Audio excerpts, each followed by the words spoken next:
Regardez. Qu'est-ce que vous dites aujourd'hui au président de la République, 8 ans? Il a ruiné la France. Si on gérait, nous, nos budgets ménages comme il gère le budget de la France, on serait depuis longtemps interdit bancaire. Est-ce que le citoyen, il a été entendu depuis le Covid? Qu'est-ce qui a été amélioré, à part nous prendre du pognon? Le monde est plus dur à l'extérieur, mais je trouve que nous, on a beaucoup de chance d'être dans ce pays. On a des services publics performants, on est bien pris en charge en termes de santé. C'est un président qui ne nous voit pas, qui a du mépris.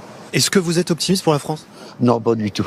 Avec un président qui veut pratiquement nous envoyer en guerre. Ouais, moi je suis vraiment inquiète parce que je trouve que la France se préoccupe trop des affaires qui ne nous regardent pas au lieu de se concentrer sur notre propre pays. C'est ça, il faut sauver la France aussi. Donc.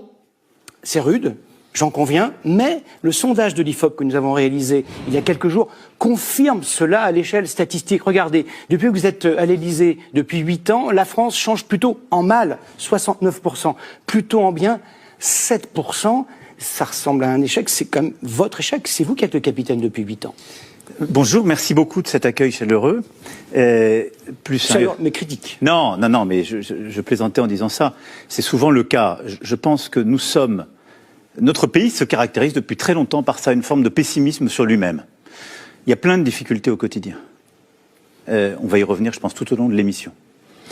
Et des vies qui sont difficiles en raison des plans sociaux qui peuvent arriver, un travail qui ne paye pas assez, de l'angoisse qui existe face à la géopolitique. Mais je crois que tous ensemble, parce que je ne m'en donne pas les mérites seul, depuis 8 ans, on a essayé de tenir face aux crises.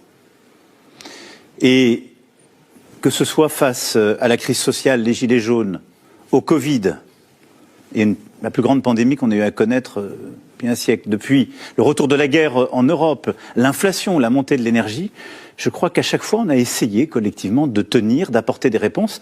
Et puis ces dernières années, on a aussi repris du muscle. On a recréé de l'emploi, on a commencé à réindustrialiser le pays, pris le tournant de la décarbonation, comme on dit, c'est-à-dire en le réindustrialisant, on a baissé nos émissions. Donc voilà, je voudrais donner de la perspective, c'est aussi un des objectifs de ce soir. Maintenant, je crois que c'est assez classique dans notre pays, on voit surtout ce qui ne marche pas.